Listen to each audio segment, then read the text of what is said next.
Good. In your process of breathing, think 5. Let's divorce it from the actual music for a second and just think mechanics. When we're breathing, what actually moves, what changes, what has to happen when we breathe? It is okay to say, I don't know, that's fine too. Okay, fair enough. Have you heard the term diaphragm before? Oh, yeah, Yeah, okay, cool. I think it's overrated, I'll be honest. People talk about the diaphragm a whole lot because it's a large muscle and it's like the most important muscle. It only moves about 1/2 inch, maybe 3/4 inch if you're a tall person, maybe. So it doesn't do a whole lot of motion. We can feel some of this. I think the more important, especially for tall, thin people, I had the issue of I could never breathe correctly because I had a foot between my hips and my ribs. So I couldn't feel that low breath because there's nothing to move down there. 6'6", 145 pounds. If people talk about a low breath, could not find it because that's not where it really exists, especially for tall, thin people. We need the lateral expansion. The ribs have to be involved. So we have these things called the external intercostals, the muscles that are on the outside of the rib cage. They will help open up the rib cage. When we get a full, complete breath, the ribs will open fully and completely around the entirety of the body.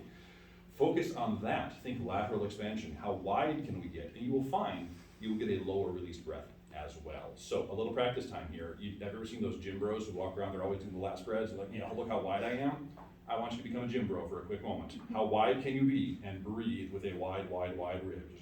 Yes, I love it. And what happened to your spine when you did that?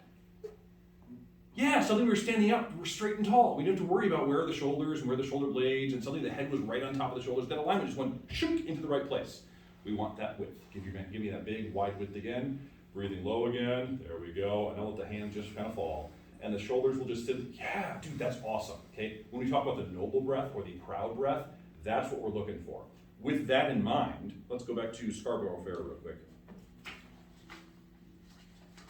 And can I get that D minor? We have that big wide width of breath, and you're gonna do it for the full measure before you come in. And then as soon as you make your first sound, you maintain that position. The work is not to push the air out. The work is not even to let the air out. The work is to prevent the release of the air except for that which is necessary, which is like 50% less than we actually need, or you actually think you need. Okay?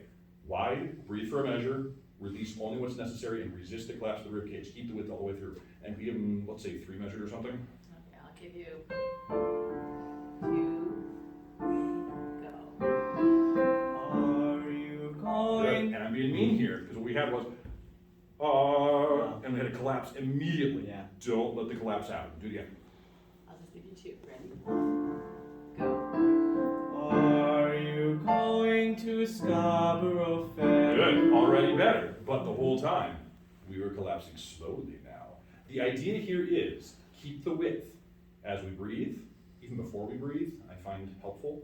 Keep the width as you breathe, keep the width as you start singing, keep the width through the end of the phrase, so that there's never any of that lateral collapse of the rib cage. There will be movement, there has to be movement. If there's not movement, no air will release. We want to minimize it as much as possible, and most of it is going to happen in the front and in that abdominal wall. Keep the ribs wide. Let's do it again. So 2 measures. 1, 2. Are you going to Scarborough Fair? Yeah, you feel the difference? Mm-hmm. Yeah, now we've got that wonderful long, smooth legato line all the way through. That's fun. That's going to allow you to sing longer phrases. It's going to allow you to have that smooth legato connection. It's going to help prevent the anticipation of those ending consonants. Are you going to Scarborough? We're kind of getting those ending consonants too soon, and you're going to have like 70% more breath capacity for these long lines, which in turn is going to not only let you sing those longer phrases, it's also going to feel more stable through the phrases. Will also give you greater dynamic flexibility.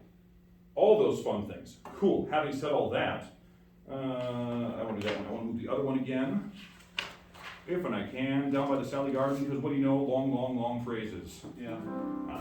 Let's apply the same thing here. Let's just start it. I'll just give you, From I'll the give you beginning. one measure. 1, 2, sing. Are you? Down, Sorry. down. Oh, no, I know, we're jumping around, it's mean. 1, 2, Oops. sing. Down by the Sally Gardens, my love and I did stand. And how is that different than the first time you sang it? It's louder. It's louder, certainly. Yeah. there is one less breath in it. Down by the Sally garden, my love and I. We did the first time. We got rid of that. You will find you will have much more longer phrases all the way through here. And we had a few less of the on moving notes. Down by the Sally. We didn't have it this time. Time? All right, thank you so much. You sound fantastic. Keep the breath low, keep it wide. Great things will happen. Thanks for singing today. Good luck in sight reading. Thank you.